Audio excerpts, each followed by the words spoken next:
ang paghimong nga desisyon isa kini kagasa alang kanato. And God allows us to make those choices. Kung itugutan ta sa Dios nga maghimo ini mga desisyon.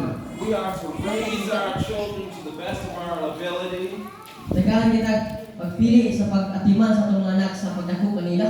And make sure that they are following God. Amen. Ginakuha ko na masunod sila sa tunggoy ng Diyos.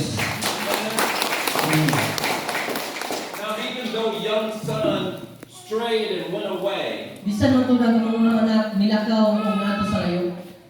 he knew that he could come back home. Nasaya siya na sa iyang pagbalik dawaton ko siya pag-usap. And all of us, we rebelled and we went away from God. Kita ang tanan, nirebildi o nidagan, palayo sa Diyos. And at one point, the Holy Spirit brought us back. Kung sa isang kahigayon, hiusa sa sayo sa balang Espiritu, balik kaniya. We came to the end of ourselves, Na ato kita sa katapusan sa mga magalingon, and we saw that we were in need of God. kung nakita nato na kinahanglan kita sa Diyos. And through, Amen. amen? And through running back to God, Sa pagbalik diya sa Diyos, we found salvation. nakita nato ang kaluwasan. And as we find salvation, Sa pagkakita nato sa kaluwasan, we are to go out and spread the good news about God's love.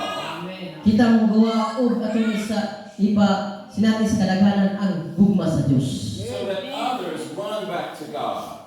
So that ang uban sa mabalik diya sa Diyos. Amen? Amen.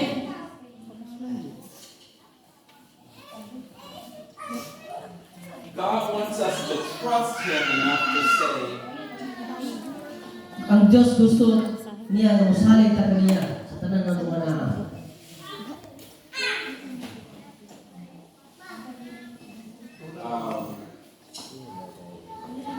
God wants us to trust Him enough to say, I want this and that, Ang Diyos gusto musalig ta sa Diyos nga musalig ta niya sa pagsulti nga gusto ko ani og niya na but not my will, but yours. dili sa akong kagalingon apat sa imong kabubuton. Amen? So whatever choices we make, at the end, we want to make sure that we trust God. Sa tanang desisyon atong paghimuon, atong iganan siguro nga nagsalig ta sa Gideon. The Word of God says that Jesus is sitting at the right hand of the Father. Ang pulong sa Diyos na sulti nga si Jesus naglingkod sa tuo sa trono sa Diyos. And all day, all night, Sa tanang gabi o tanang adlaw, He intercedes for us. siya nagampo alang kanato. Amen? Amen.